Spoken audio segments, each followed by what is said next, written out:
여호수아 23장 1절부터 16절까지 살펴볼 텐데요. 14절부터 16절까지 받들어 읽겠습니다. 23장 14절입니다. 보라, 나는 오늘 온 땅의 길로 가노라.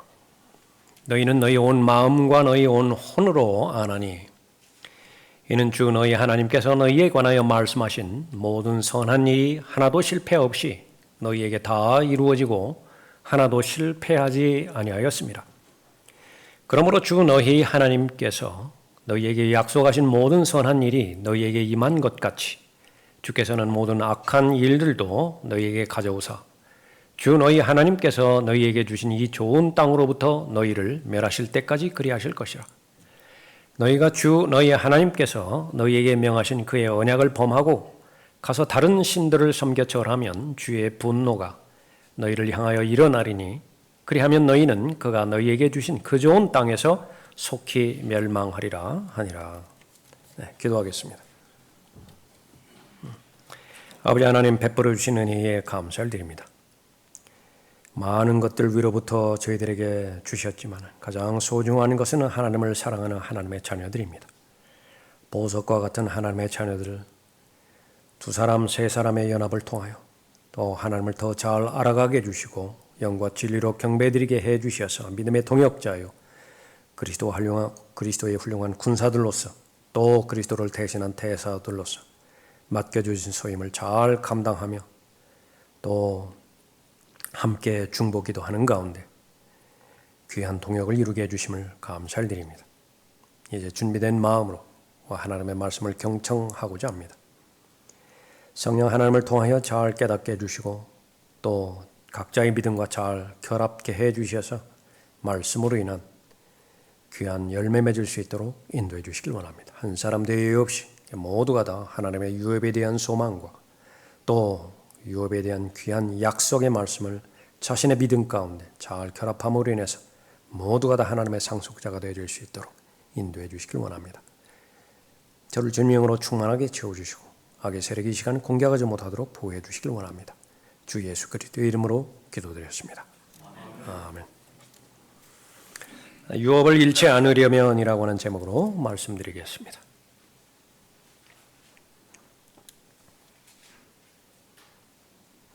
많은 민족들 가운데서 이스라엘을 선택하신 목적은 하나님의 약속하신 땅, 가나안 땅을 주시고 누리게 하기 위함입니다. 땅에 있습니다. 하나님은 땅을 아주 관심 있고 소중하게 여기시는 분이십니다. 아브라함의 언약을 통하여 약속하신 그 대상 가운데, 세 가지 대상 가운데 하나는 땅이지요. 그 땅을 주실 것입니다. 그것을 유업이라고 말하고 상속이라고 말하기도 합니다. 그리스도인이 이제 휴거되어서 들림받아 예수 그리스도를 만나게 되었을 때에, 지상에서의 삶을 결산하게 됐을 때에 그 유업을 땅으로 그렇게 받게 될 것입니다. 홍해를 건너서 구원받게 되어지는 그러니까 이스라엘의 목적, 그것은 광야를 통과하는 데 있지 않습니다. 광야를 통과하는데 어떻게 하면 먹을 것을 해결하고 어떻게 하면 추위와 더위를 피할 것이며 어떻게 하면 광야 생활의 가운데서 안정되고 평온한 삶을 누릴 것이냐, 그것이 목적이 아니에요. 광야의 삶은 통과하는 데 그 목적이 있습니다. 최종적인 목적은 정착하는 데 있는 것인데 그 대상은 광야가 아니라 바로 약속의 땅, 가나안 땅이죠. 그것은 귀한 그리스도인에게 그림을 보여주고 있습니다. 구원의 동기는 무엇이고 구원의 목적은, 최종적인 목적은 무엇인가? 지옥으로부터 영원한 불길로부터 구원받는 것이 구원의 최종적인 목적은 아닙니다. 그것은 마치 홍해를 건넜다고 해서 모든 것이 다 이루어진 이스라엘의 역사가 아닌 것을 말하는 것과 똑같은 것이지요. 구원의 최종적인 목적은 아들의 형상과 일치되게 하는 것입니다. 예수 그리스도를 개인의 구주로 영접했을 때에 제일 먼저 일어나는 일은 죽었던 영이 거듭나는 것이고요. 영의 기능은 하나님을 아는 것인데, 그렇기 때문에 거듭난 순간부터 하나님을 알 수 있는 길이 열린 것입니다. 구원받기 전에는 아무리 학위를 여러 개 받았다 하더라도, 아무리 지적 능력이 뛰어났다 하더라도, 아무리 영어를 잘하고 헬라어를 잘한다 하더라도 하나님의 관한 사실에 대해서는, 정보에 관해서는 많이 습득할지 모르지만은 인격으로 계신 하나님과의 교제는 불가능합니다. 하나님과의 친밀한 밀착된 교제는 반드시 그 죽은 영이 거듭나야만 가능한 것이죠. 예수 그리스도를 영접할 때 죽은 영이 거듭나는 것입니다. 하루하루 계속되어지는 기간을 통해서 그 어린 아이에 해당되어지는 영이 자라는 과정이죠. 거룩하게 되어지는 과정이 매일매일의 순간 일어나는 것입니다. 구원은 완성되지 않았습니다. 최종적인 구원이 완성되어지는 것은 육신의 죄들로 이루어진 몸이 구속받는 것입니다. 예수 그리스도의 영광스러운 몸으로 변모돼서 무엇을 생각하든지 예수 그리스도의 생각이에요. 어떤 마음을 품든지 예수 그리스도의 마음을 품는 것입니다. 보는 대로 행해도 결코 죄가 되지 않고요. 모두 하나님께 영광을 돌리는 것입니다. 생각나는 대로 생각을 한다 하더라도 그것은 전혀 죄가 되지 않고 하나님을 기쁘시게 해드리는 그런 그 생각입니다. 마치 예수 그리스도께서 진리에 순종하셨을 때에, 또 마태복음 17장에서 변형산에서 예수 그리스도에 대해서 아버지 하나님께서 말씀하시는 것처럼 아들이라고 말씀하시죠. 그 안에서 내가 매우 기뻐하노라 말씀하시죠. 아들만 보면 기쁨의 대상이 되는 것입니다. 아들만 생각하면 마음이 하나님의 의로 가득 채워지는 것입니다. 구원의 목적은 무엇이냐? 지옥의 형벌로부터 구원받는 것, 그것이 시작일 뿐이고 최종적인 목적은 아들의 형상과 일치되는 것입니다. 아들의 형상과 일치되어지는 것은 똑같은 말로 바로 상속자로 예비해 주신 상속을 누리게 하시는 것입니다. 하나님의 자녀에 대한 정의, 그것은 세상 출판사에서 만든 사전에 나와 있지 않습니다. 하나님의 자녀에 대한 정의는 무엇이냐? 하나님의 말씀인 성경에 나와 있는데 그것은 상속자와 동일어예요. 다시 한번 확인합니다. 하나님의 자녀와 동의어는 무엇이냐? 상속자라. 하나님의 자녀인데 상속을 받지 못한다. 대단히 어려워요. 개념 정의가 어렵고 자신의 정체성을 설명하는데 대단히 어려운 것입니다. 성령이 친히 우리의 영과 함께 우리가 하나님의 자녀임을 증거하시거니와. 목사가 당신은 구원받은 사람입니다. 이거 근거가 온전하지 못해요. 나를 가장 잘 아는 나의 아버지가 너는 구원받았단다. 절대적인 근거가 되지 못합니다.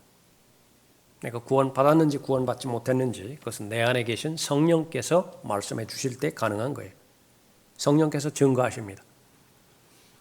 성령이 친히 우리의 영과 함께 우리가 하나님의 자녀임을 증거하시거니와 자녀이면 또한 상속자들이니 하나님의 상속자들이요 그리스도와 함께한 공동 상속자들이니 우리가 그와 함께 고난을 받은 것은 함께 영광도 받게 하려 함이니라. 그리스도인의 존재 목적은 무엇인가? 하나님께 영광을 돌리는 것입니다. 가장 확실한 답이죠. 내가 지금 숨쉬고 살아가는 존재의 의미는 하나님을 기쁘시게 해드리고 하나님께 영광을 돌리는 것입니다. 그 영광의 절정은 무엇이냐? 여러분이 많은 땅을 상속받는 것입니다. 하나님의 영광의 절정은 여러분이 많은 상속을 받는 것이에요. 하나님의 자녀의 신분은 가지고 있으면서 상속받을 것이 전혀 없다. 하나님을 근심하게 합니다. 성령 하나님을 슬프게 해드려요. 창조의 목적은 다스림과 통치와 굴림인데 정작 만왕의 왕이신 예수 그리스도께서 이 땅에 재림하셨을 때 이제 공동상속자라고 한다면 공동통치자예요. 연합정부를 구성하는 것입니다. 모두가 다 통치자의 대열인데 다스릴 대상이 없어요. 통치할 성읍이 없습니다. 그것처럼 난처한 것이 없다고요.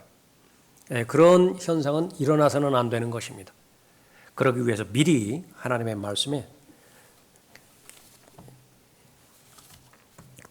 하나님의 자녀에 대한 계획을 허락해 주신 것이죠. 자녀이면 상속자입니다. 하나님의 상속자이고 그리스도와 함께한 공동 상속기죠. 구원 받으면 그 즉시로 상속받는, 구원 받았다라고 하는 이유 때문에 이루어지는 상속이 최소한 세 가지가 있습니다. 하나님의 생명이고요, 하나님의 몸이고, 그 다음에 하나님의 집입니다.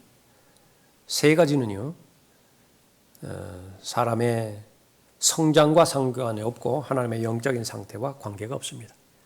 하나님의 영원한 생명, 그것은 선물로 주어지는 것이고, 구원 받았다라고 한다면 그리스도의 영광스러운 몸으로 변모되어지는 것, 그것은 약속의 보장이고요.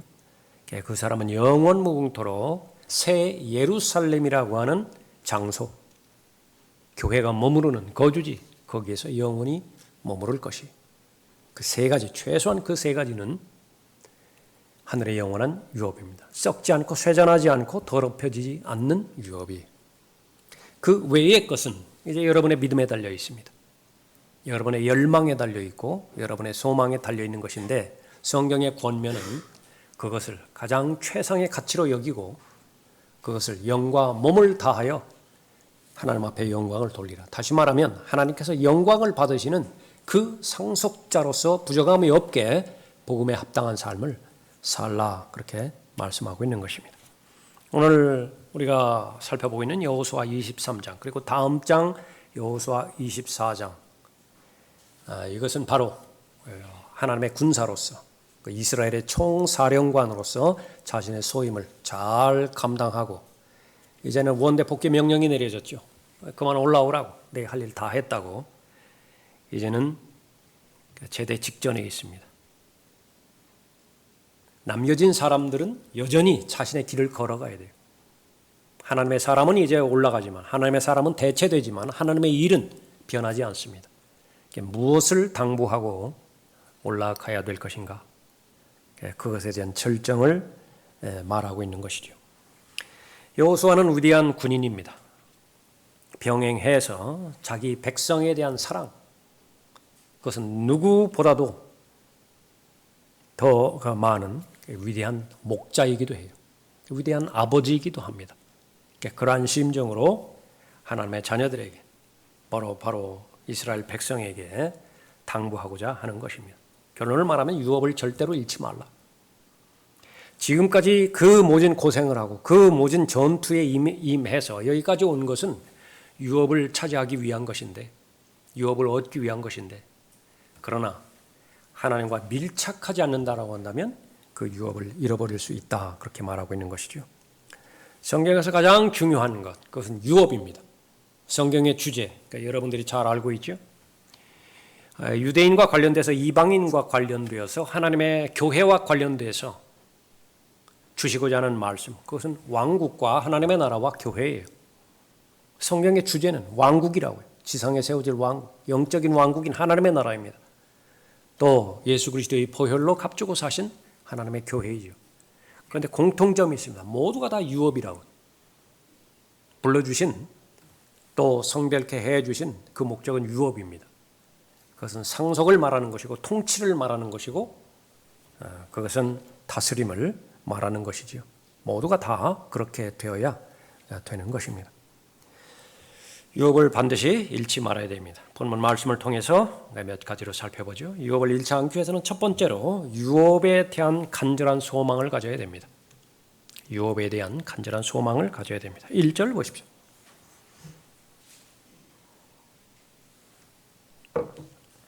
주께서 이스라엘 주위의 모든 원수들로부터 이스라엘에게 안식을 주신 후 오래되었을 때 여호수아가 나이 많고 늙었더라. 여호수아가 온 이스라엘과 그들의 장로들과 그들의 우두머리들과 그들의 재판관들과 그들의 관원들을 불러서 그들에게 말하기를 내가 나이 많고 늙었도다. 너희는 주 너희 하나님께서 너희로 인하여 이 모든 민족들에 행하신 모든 것을 보았나니 주 너희 하나님은 너희를 위하여 싸우셨던 그분이시라. 여호수아는 죽기 전에 이스라엘 민족에 대해서 두 번 자신의 마음을 전달하는데, 하나는 23장이고요. 이것은 우두머리들입니다. 지도자들이죠. 이스라엘의 지도자들에게 당부하는 말입니다. 그 다음 장 여호수아 24장에서는 모든 이스라엘 백성을 다 모아놓고 설교를 합니다. 유언의 내용을 그대로 전하는 거죠. 같은 내용이에요. 유업을 잃어버리지 말라. 내용은 그 내용의 절정은 무엇이냐 그러면 본질과 비본질을 구분을 하라. 지금 무엇 때문에 분주한 것이냐? 무엇 때문에 시간을 다투어서 살아가고 있는 것이냐? 사람이 온 세상을 얻고도 왜 온 세상을 얻죠? 유익이 되니까. 그러려면 바빠야 됩니다. 한가한 사람은 아무것도 못 얻어요. 세상 원리도 마찬가지입니다. 열심히 공부해야죠. 열심히 일해야죠. 열심히 생각해야 되죠. 열심히 숙고해야 되죠. 자신의 혼을 잃어버린다면 무슨 유익이 있겠느냐? 본질은 무엇이에요? 인생의 의미라고 하는 것은 소유의 풍부함에 있지 않아요. 그건 여러 번에 걸쳐서 말씀하셨는데 그걸 고지 듣지 않습니다. 하나님은 그렇게 말씀하셔도 내가 지금까지 경험한 경험상 앞으로도 그 경험에 비추어서 봤을 때 소유만 충분하다라고 한다면 인생은 행복할 것이다. 후회할 것도 없고 불만스러운 것도 없을 것이다. 그러니까 근거 없는 기대치지만은요. 그것을 추구하는 것입니다. 그래서 사람들은 저마다의 숫자를 제시를 해요.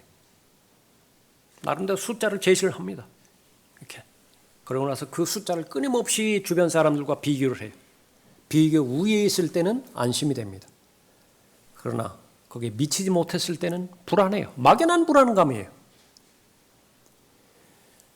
오늘날 우리가 살아가고 있는 이 시대에 절대 빈곤으로 해서 어려움 당하고 있는 사람들은 극히 소수일 거예요. 마음만 먹는다고 한다면 그 절대 빈곤, 절대 기아 이 부분으로부터 얼마든지 해결될 수 있을 것이에요. 본인의 욕심으로 실패해버렸으니까 본인의 욕심으로 한두 번 인생의 과정 가운데서 좌절되었으니까 복구가 안 되기 때문에 좌절하는 것이죠. 거의 대부분의 사람들은 이 상대 빈곤 때문에 어려움 당하고 있는 것입니다. 스스로 두려움과 걱정과 근심을 만들어내는 거예요. 그러나 정직하게 자신의 양심의 기능으로 하나님을 바라본다고 한다면 거의 대부분의 경우에 있어서 자유로울 수 있다고요. 그러니까 자신의 욕심 때문에 어렵게 만드는 것이죠. 본질은 무엇이냐? 혼이에요. 혼에 대한 하나님의 정의는요. 그 마음의 중심에 예수 그리스도께서 계시느냐 계시지 않느냐라고 하는 것입니다. 그렇게 된다라고 한다면 그 사람이 건강하든 건강하지 않든 바울을 보라고요. 만족할 수 있어요. 그 사람이 부유한 상태에 있든지 아니면 그 사람이 금식이 아니라 먹을 것이 없어서 굶주려야 되는 그 상태에 있든지 만족할 수 있다고요. 바울을 보라고요. 믿음의 대상인. 그것을 다 배웠다고 말하죠. 다 배웠어요. 풍부함에서 만족하는 법도 배웠고 돈이 많다고 해서 하나는 배신하지도 않아요. 먹을 것이 없을 정도의 궁핍함 가운데 있어서도 하나님과 등지지 않아요. 우상으로 돌아가지 않는 것입니다. 본질이라. 삶의 본질은 무엇이냐? 하나님께서 말씀하실 때에 그것은 바로 유업이라고 말씀하고 있는 것입니다. 하나님께서 말씀하실 때에 그 본질은 이 세상이 아니라 다가오는 세상이 진짜라고 말하는 거예요. 그럼 이 세상은 무엇이냐? 비유라고 말씀하시죠. 비유와 실체, 그 두 가지를 잘 나누어야 됩니다. 베드로는 그 사실을 잘 알았습니다. 베드로가 이제 자신의 장막을 벗어나서 하나님께로 돌아갈 때 문제는 남겨진 사람이죠. 모두가 다 같은 심정입니다.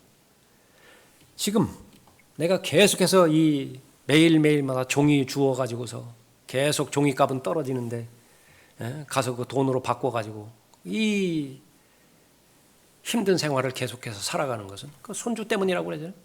손주만 없으면 빨리 죽고 싶어요. 빨리 가고 싶다고요. 그런데 견뎌내야 되는 거예요. 바울의 심정도 마찬가지입니다. 하나님의 생명을 이미 받았겠다. 영적인 복을 내가 누렸겠다. 하나님의 계시를 통해서 셋째 하늘까지 봤잖아요. 소원은 하나입니다. 빨리 육신의 몸을 떠나서 예수 그리스도와 함께하고 싶다고요. 그런데 지금 이 현실에 머무르는 것은 너희들 때문이라. 너희들에게 유익이 되기 때문에 하나님의 허락하신 범주 내에서 머무르고 있다라고 말씀하는 거죠. 베드로는 죽음이 임박하기 전까지 요한복음 21장에서 예수님께서 당부하신 것처럼 어린 양을 먹이는 데 있어서 최선을 다했습니다. 더러운 이익 때문에 한 것 아니고요. 지배할 목적으로 권력욕 때문에 권위주의를 내세워서 한 것도 아닙니다. 신실한 목자로서 자기 위에는 목자장의 위임 사항을 받들어서 잘 감당을 했습니다. 이제는 떠나야 돼요. 이제는 더 이상 보지를 못합니다. 당부의 말, 이제는 한두 마디 해야 되는데 뭐라고 말하죠? 이제는 더 이상 설교할 기회도 없고 성경 공부할 기회도 없습니다. 교제할 부분도 없어요. 그러므로 형제들아, 오히려 더욱 힘써서 너희의 부르심과 택하심을 확고히 하라. 베드로후서 1장 10절 말씀입니다. 하나님께서 너희를 왜 불렀느냐? 너희를 왜 그리스도 안에서 택하셨느냐? 그거 다시 한번 점검하고 그것만큼은 흔들리지 말라. 그러면 이 지상에 사는 삶 동안에 갈등이 없을 것이다 말씀하고 있는 것입니다. 이 시대의 상황은요, 내일이 보장되지 않는 때예요. 로마의 극심한 박해 가운데서 뿔뿔이 다 흩어져 버렸죠. 흩어져 버리는 하나님의 자녀들에게 편지를 쓴 것이 베드로전서, 베드로후서라고요. 두 사람, 세 사람으로 모이는 모임, 오늘 모였다고 해서 다음 주에 모일 수 있는 보장이 없어요. 그것으로 발각되면 그대로 순교해야 되는 아주 절박한 상황 가운데서 하루하루를 견뎌나가고 있다. 그 가운데 있는 사람들에게 하는 말입니다. 너희가 이런 것들을 하면 결코 실족하지 않을 것이요, 이같이 하면 우리 주 곧 구주 예수 그리스도의 영원한 왕국에 들어가는 입구가 너희에게 풍성하게 마련될 것이니라. 왕국에 초점을 맞췄다고요. 그리스도의 왕국이 있다고요. 하나님의 나라가 있죠. 지상에 세워질 천년 왕국이 있죠. 그 대상은 바로 거듭난 하나님의 자녀들의 대상인 것인데 그것이 좁혀질 수 있는 거예요. 위험스러워질 수 있는 것입니다. 그러니까 그 부분을 계속해서 깨닫게 해주는 것이죠. 방법은 하나밖에 없습니다. 계속해서 기억나게 하는 거예요. 생각나게 하는 것입니다. 깨닫게 하는 것이죠. 각성시키는 거예요. 새로운 사실 더 많이 알라고 하는 거 아니에요. 지금까지 하나님께서 베풀어 주신 은혜가 있는데 그 은혜를 하나하나 카운트해보라는 거예요. 세어보라는 것입니다. 그러면 그 과정들을 통해서 지각을 초월하는 하나님의 평강부터 시작해서 하나님께서 베풀어 주시는 은혜의 능력이 나한테 역사하는 것입니다. 객관적인 입장에서 그 박해를 견딜 수 있는 힘, 그건 불가능해 보이지만은 그 은혜의 능력으로 내 안에 하나님의 능력이 역사하게 되어지면은요, 모두가 다 극복의 대상이 되어지는 것입니다. 이러므로 너희가 이런 것들을 알고 현재의 진리에 굳게 서 있지만 나는 항상 너희로 이런 일들을 기억하게 하는데 소홀히 하지 않겠노라. 그렇도다 내가 이 장막에 있을 동안에 너희를 각성시켜 기억하게 함이 옳은 줄로 여기나니 이는 우리 주 예수 그리스도께서 내게 보여주신 것 같이 나도 나의 장막을 벗어날 때가 임박했음을 알미라. 또한 내가 떠난 후에도 너희가 이러한 것들을 항상 기억할 수 있도록 내가 힘쓰겠노니. 2000년 간격이 있지만은 예나 지금이나 항상 말씀은, 능력은 하나님의 말씀으로부터 나오는 거죠. 하나님의 말씀을 생각하면 힘이 나요. 하나님의 말씀을 기억하면 힘이 나는 것입니다. 무슨 말씀이죠? 나에 관한 약속의 말씀입니다. 왕국과 관련돼서, 유업과 관련돼서. 바울도 마찬가지 상황에 처해 있습니다. 사도행전 20장에 보면 밀레토 지역을 지나가게 되어 있는데 이제 에베소에 있는 여러 장로들과 지상에서는 마지막으로 보는 때예요. 그것을 직감하고 다 불러오라고 그러죠. 아무리 바빠도 좀 와라, 시간 내서 오라고 말합니다.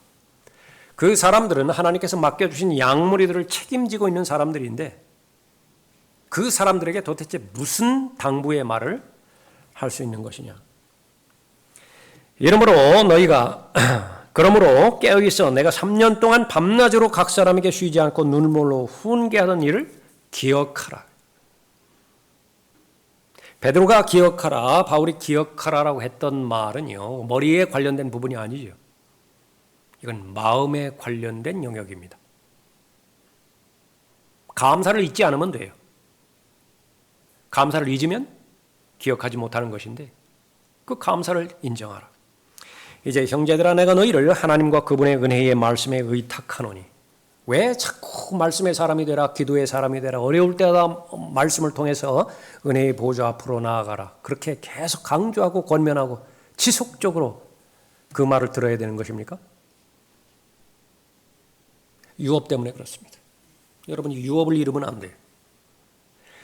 실상 정직하게 현실적으로 말하면요, 70년, 80년의 생애인데 그냥 성령으로 충만한 삶을 그렇게 잘 살다 갔다. 그 인생 하나. 구원 받았지만은 계속해서 자신의 죄 때문에 갈등 속에서 그렇게 풍요로운 삶을 살지 못하고 그렇게 인생을 끝냈다. 둘, 무슨 차이가 있죠? 다 영혼을 하나님과 더불어서 보냈는데, 하늘나라에서. 그러나 하나님의 관점은 거기에 있지 않습니다. 하나님의 관점은 유업에 있다고요. 그것은 창조의 목적부터 시작된 것입니다. 왜 아담이 창조되어야만 되었는가? 루시퍼의 반역 때문에 그렇죠. 하나님의 형상으로 아담을 창조하시고 맡겨주신 임무는 다스리라예요. 꽉 채우라. 다시 충만하게 채우라고요. 거기에서 실패해버렸을 때 왜 두 번째 아담, 마지막 아담이 또 오셔야 됐습니까? 그 맡겨준 사명을 다시 복구하기 위해서요. 그리스도인들에게 당면하는 것은 그 마찬가지입니다. 충만하게 채우라는 것이에요. 그 부분에 대해서 실패하면 유업을 잃어버리는 것이고, 그 유업을 잃어버리게 하는 것이야말로 마귀의 계략이었다라고 하는 것을 우리가 잊지 않습니다. 이 모든 유업은 마귀 것이었어요. 죄짓기 이전에 루시퍼였다고요. 완벽한 창조물이었다고 에스겔 28장에서 언급하고 있지 않습니까? 얼마나 완벽했으면 하나님과 비교했을 때 자신이 월등한 것 같았다고요. 하나님보다 월등한 것 같았다고요. 그런데 왜 하나님의 소유를 내가 가지고 있지 못하느냐고요. 시기했죠. 질투했죠. 반역으로 이루어졌던 것입니다. 하나님의 창조의 목적, 하나님의 구원의 목적, 그것은 유업을 받게 하는 것인데 말씀의 사람이 되어야 된다. 기도의 사람이 되어야 된다. 3년 동안 내가 밤낮으로 가르쳤던 것을 기억하라.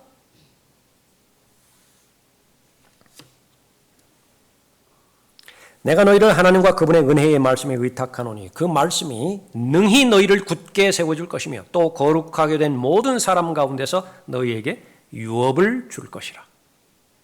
하나님의 자녀는 상속자라고 그랬습니다. 하나님의 상속자라고 말씀하셨고 그리스도와 함께한 공동 상속자라고 말씀하셨어요. 그 목적으로 저주의 죽음을 맞이하셨던 것입니다. 십자가의 죽음에까지, 그 십자가의 저주의 죽음을 고스란히 받아내셨던 것이에요. 우리의 당위성은 무엇입니까?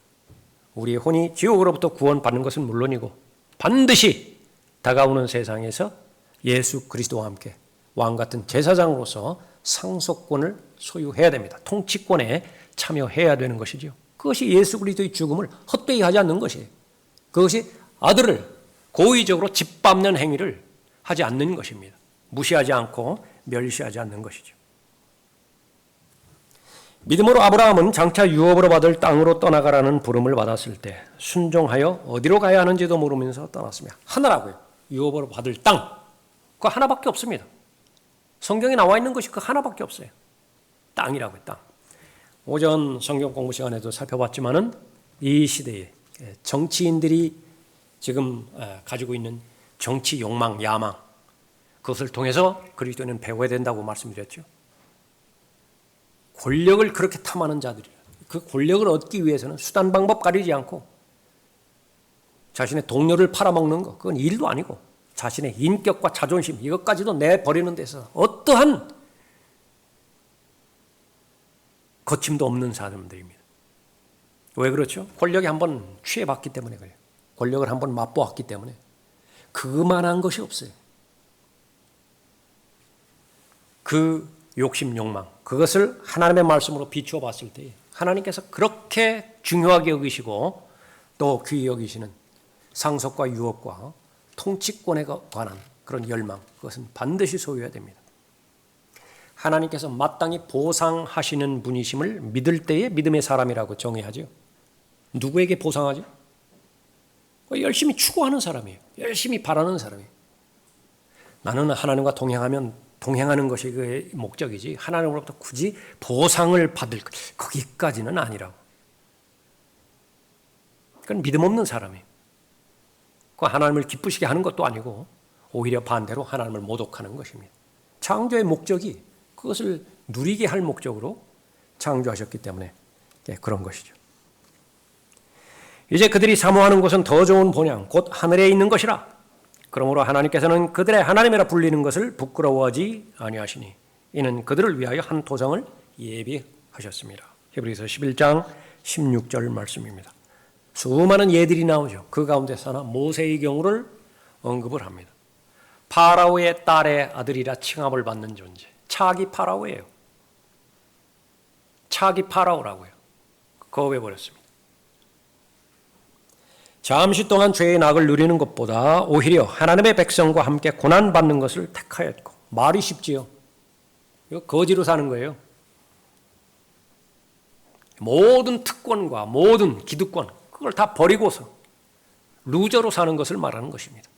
루저에서 벗어나기 위해서 안간 힘을 다하는 것이 이 세상의 원리인데 오히려 반대의 삶의 방식을 택했어요. 이해가 가나요?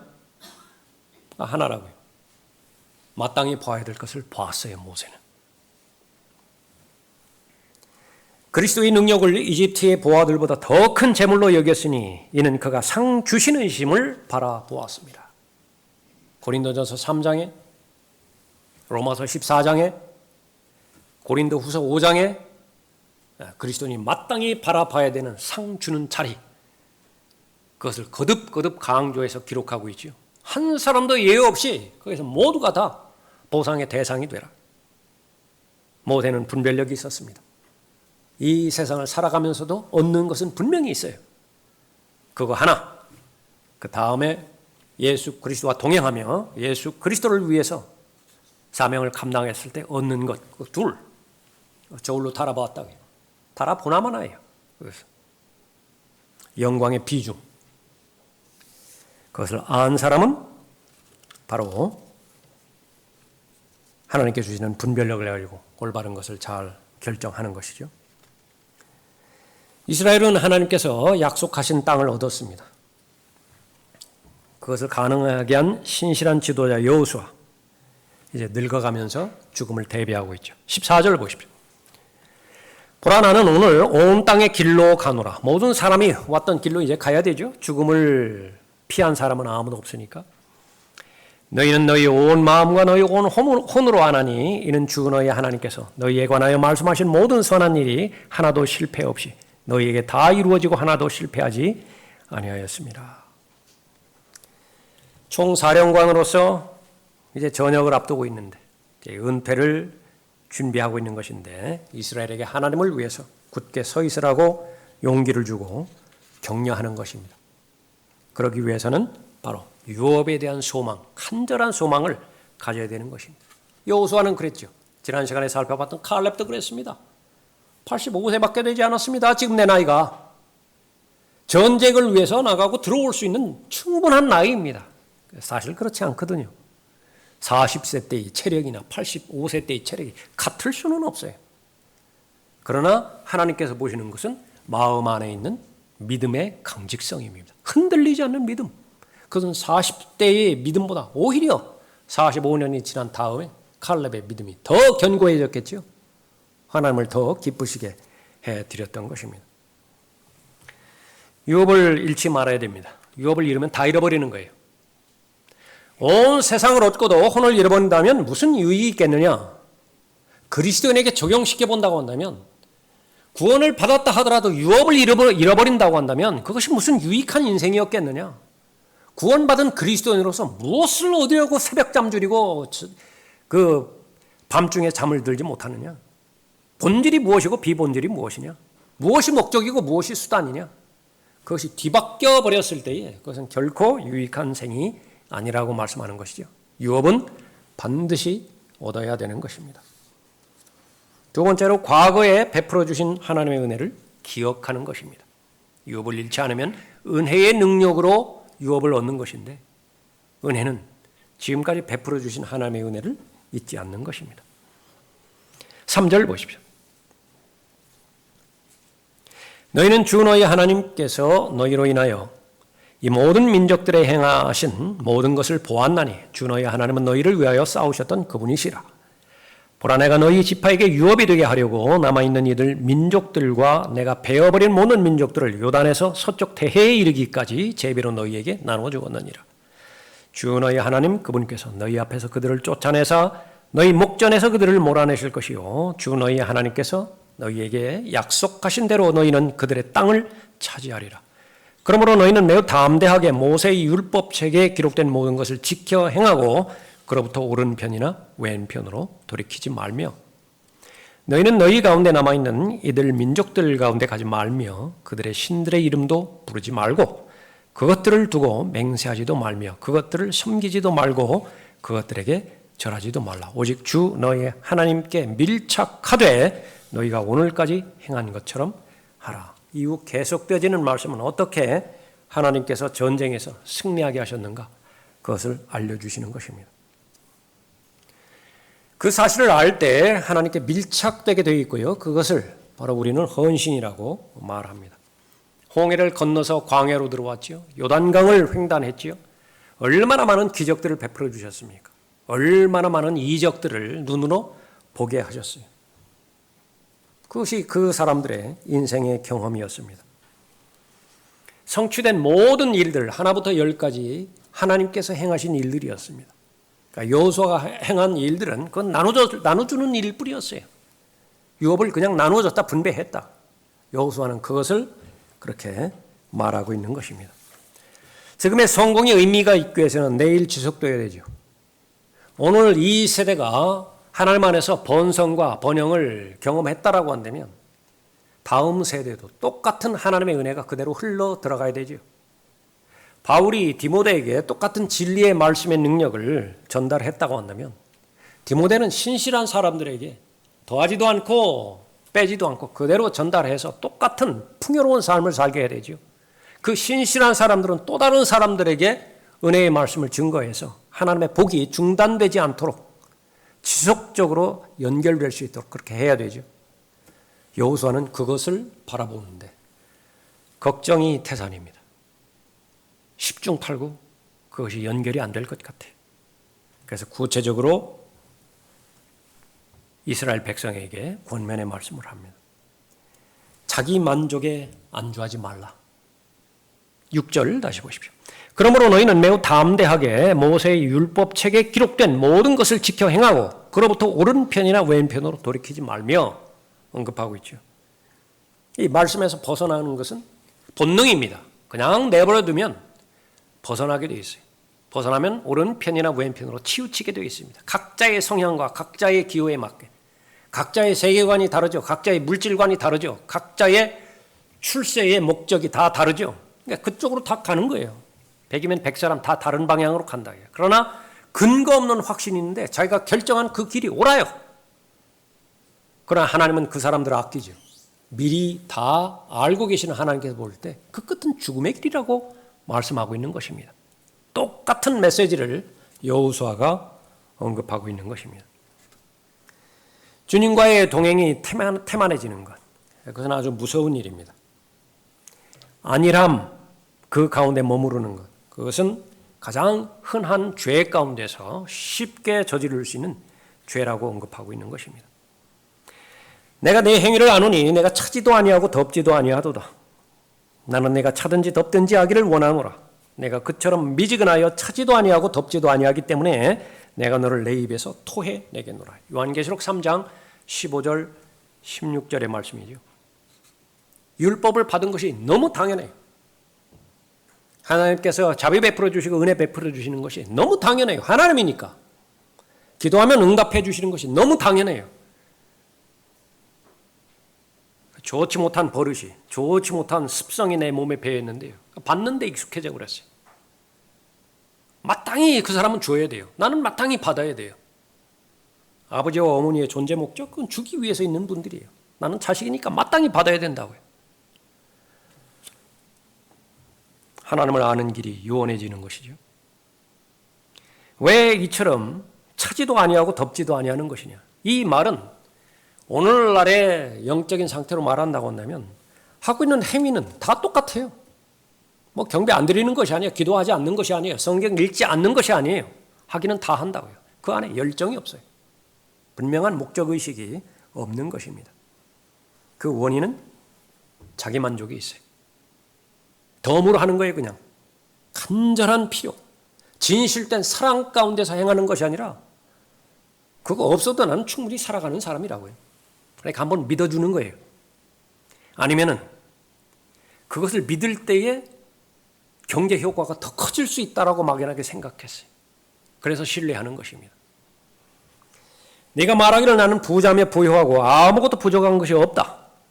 라오디케아의 고백이거든요. 물론 입으로 표현이 이렇게 안 하는 거예요. 마음으로 그렇게 표현하는 거예요. 이렇게 마음으로 표현하는 사람의 특징, 진실된 기도가 없어요. 다른 거 다 하지만은요, 골방에서의 기도 그건 안 해도 돼요. 필요를 못 느낀다고요. 나는 부자며 부유하고 아무것도 부족한 것이 없다. 그런데 예배는 왜 하는 거예요? 아무것도 부족한 게 없는데 하나님에 대한 헌신에 대해서는 왜 이야기하는 거예요? 위선이죠. 하나님의 관점은 무엇입니까? 너는 비참하고 가련하며 가난하고 눈물고 헐벗은 것을 알지 못하는도다. 현재 영적인 상태에 만족하고 있는 것은 위험스러운 일입니다. 실제로는 하나님으로부터 점점 더 멀어져 가는 것인데 하나님과의 친밀감이요 점점 더 거리감을 두게 된다고요. 점점 어색해지는 거예요. 점점 난처해지는 거예요. 사람들끼리 모여서 뭐 할 때는 뭐 하는 것 같지만은요. 몇 번 말씀드린 것처럼 골방에 나하고 하나님 단둘이 독대했을 때는요. 급처럼 서먹서먹한 것이 없다. 5분 이상, 10분 이상 책상에 앉아서 성경과 대면하기가 너무 힘들어진다. 오늘날 많은 사람들의 실제 상황인 것입니다. 많은 사람들이 안일함이라고 하는 벌레에 물려 감염되어 버린 지 오래가 되었습니다. 하나님을 숨기기 위해서 최선을 다하지도 않고 잃어버린 사람들을 구원하기 위해서 자기 십자가를 지지도 않아요. 부활의 증인이 자신의 실제 정체성임에도 불구하고 자신은 그렇게 인정하지 않는 것입니다. 물질적인 필요로 대체되어서 세상적인 출세 기준이 충족되어서 이제는 자기 만족적인 삶을 살아가게 됩니다. 이만하면 영적으로 안정되었다라고 생각하는 거예요. 더 이상 추구하고 또 열망을 가질 대상도 없게 되는 것입니다. 그것은 위험한 거예요. 타협을 들어왔습니다. 지금까지 하나님의 성공, 하나님께서 보호해 주시고 인도해 주신 것은 타협하지 않았기 때문에 그래요. 하나님만 바라보고 달려왔기 때문에 그렇습니다. 그러나 다음 세대, 지극히 염려스러워요. 7절을 보십시오. 너희는 너희 가운데 남아있는 이들 민족들 가운데 가지 말며 그들의 신들의 이름도 부르지 말고 그것들을 두고 맹세하지도 말며 그것들을 섬기지도 말고 그것들에게 절하지도 말라. 오직 주 너희 하나님께 밀착하되 너희가 오늘까지 행한 것처럼 하라. 7절은 다분히 부정적인 언급을 하고 있죠. 가지 말라, 하지 말라, 접근하지 말라, 교제하지 말라. 그것이 의미가 있기 위해서는 그 다음 절에 의미가 있습니다. 모두가 다 적극적인 긍정적인 문이에요. 하나님께 밀착하라. 하나님 앞에 어느 거리까지 밀착해드리냐 거기는 만족하지 말라. 더 간절히 원하라. 더 가까워졌으면 좋겠다. 더 가까워졌으면 좋겠다. 예수 그리스도를 배우는 데 있어서 만족하지 말라. 그분에 대해서 더 잘 알았으면 좋겠다. 내 마음의 소원은 그리스도의 지식으로 충만하게 되는 것인데 채워져도 만족이 없어요. 그런 사람을 하나님께서는 복받은 사람이라 그렇게 언급하고 있죠. 시대의 현실은 무엇입니까? 타협이에요.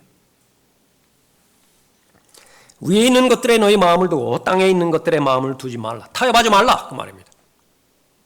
누구에게 그렇게 말했죠? 그리스도와 함께 살아난 사람이라고 한다면 적어도 내 믿음의 고백, 신앙의 고백에 나는 그리스도와 함께 살아난 사람입니다. 그렇다고 한다면 이제는 땅에 마음을 두지 말고 하늘에 있는 것들에 마음을 두라.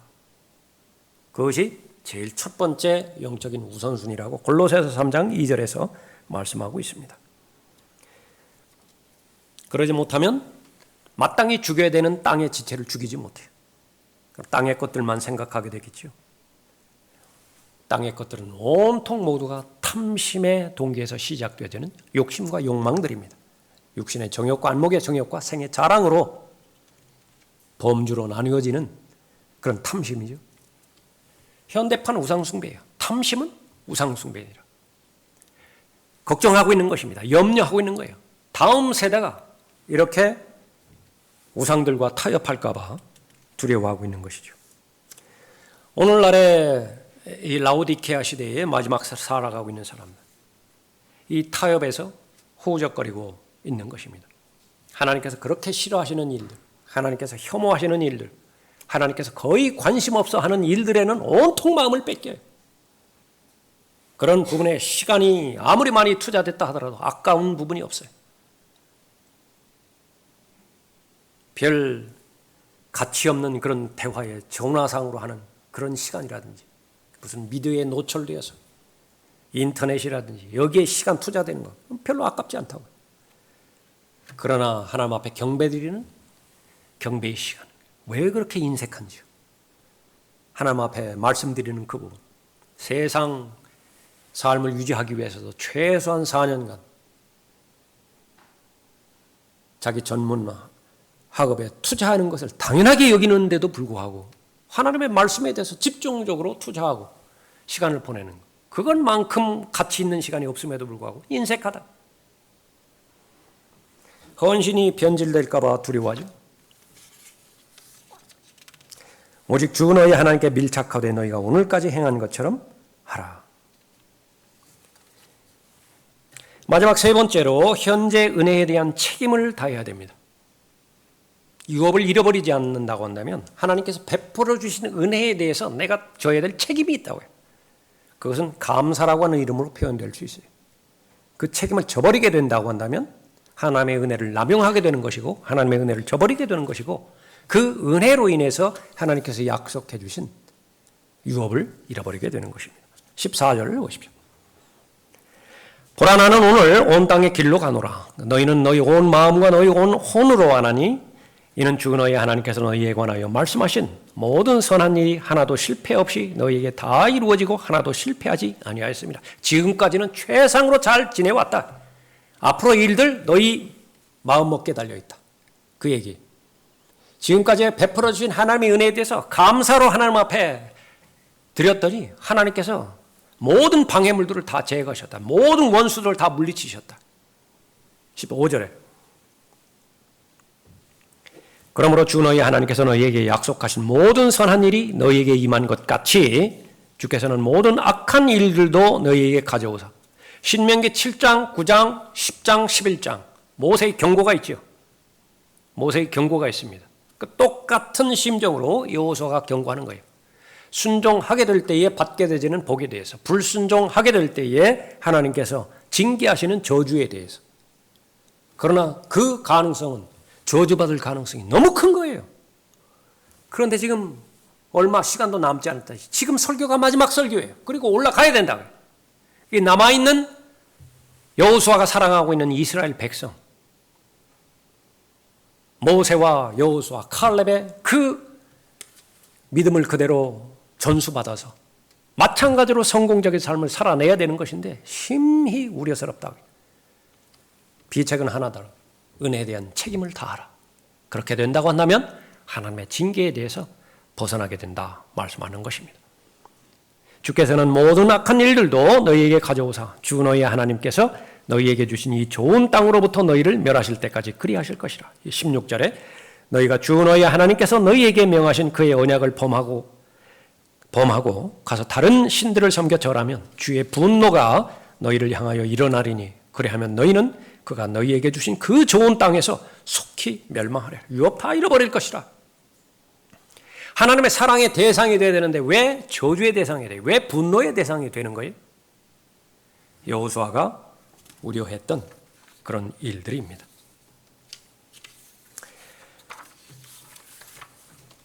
한 번뿐이 없는 인생의 삶을 살면서 가장 중요한 것, 본질이 무엇이고 비본질이 무엇이냐. 가장 좋은 것, 베스트가 무엇이고 그 다음 좋은 것, 베터가 무엇이냐.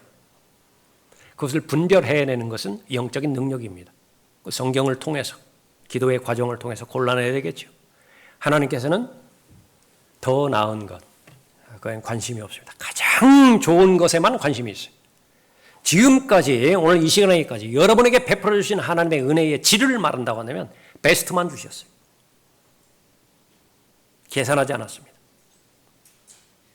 그것이 유지되어질 때에 구원해 주신 목적대로 하나님의 상속자요 그리스도와 함께한 공동 상속자로서 예배해 주신 모든 유업을 여러분이 받아 누려야 되는 것인데, 정상적인 믿음을 가졌던 모든 사람들은 심히 우려스러웠던 것이에요. 여호수아도 그랬고요, 칼렙도 그랬고, 신약으로 넘으면 베드로가 그랬습니다. 또 바울도 그랬습니다. 철저하게 하나는 말씀에 의탁하는 길 외에는 없다고 선언합니다. 그러면 그 말씀이 유업을 보장해 줄 것이에요. 왜 하나님의 말씀이 여러분의 믿음에 있어서의 최종 권위가 되어야 되는지, 왜 하나님의 말씀이 여러분의 실행에 있어서의 최종 권위가 되어야 되는 것인지 강조했던 이유가 거기에 있는 것입니다. 여러분은 여러분의 마음 가운데서 가장 원하는, 가장 소유했으면 좋겠다라고 하는 마음의 원함이 지금 무엇이 여러분의 마음 중심에 있습니까? 여호수아는 유업이었다고, 베드로도 바울도 마찬가지였습니다. 동일한 목적이 여러분의 마음가에서 발견되었다고 한다면 여러분은 확신하십시오. 정상적으로 믿음의 여정을 잘 걸어가고 있는 것입니다. 그러나 다른 것이 있다고 한다면 믿음으로 대체하세요. 몰아내세요. 심지어는 하나님에 대한 사역이요, 하나님에 대한 사랑보다 더 위에 있을 때 그 사역은 우상숭배예요.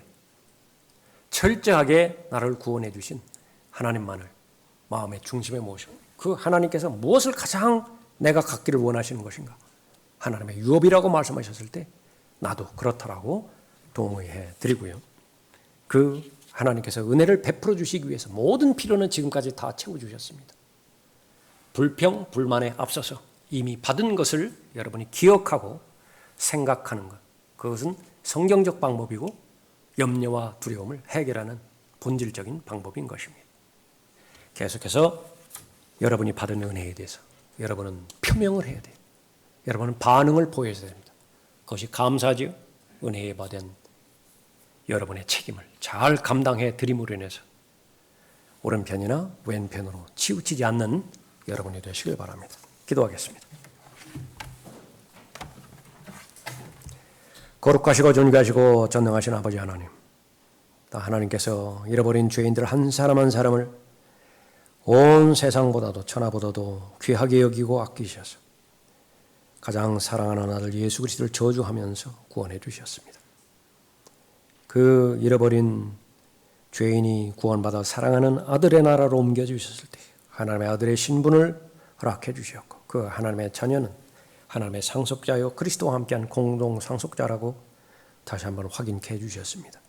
하나님의 원수인 마귀는 결코 하나님의 자녀가 유업을 받지 못하도록 유업을 상실하고 또 유업을 빼앗기고, 그래야 결국은 의미 없는 인생을 살아가도록 계속해서 몰아가고 또 획책하고 있습니다. 영적인 분별력을 모두 갖게 해 주셔서 마땅히 바라봐야 되는 대상을 바라볼 수 있도록 인도해 주십시오. 본질과 비본질을 명확하게 분명하게 올바로 분별해 내므로 인해서 목적과 수단의 위치가 바뀌지 않도록 선하게 인도해 주시기를 간구를 드립니다. 무엇보다도 각자의 마음을 잘 지키고 잘 간수해 내므로 인해서 하나님의 은혜를 받을 통로가 고의적인 잘못으로 인해서 막히는 어리석음을 범하지 않도록 인도해 주시길 원합니다. 주 예수 그리스도의 이름으로 기도드렸습니다. 아멘. 다 같이 일어나시겠습니다. 여러분의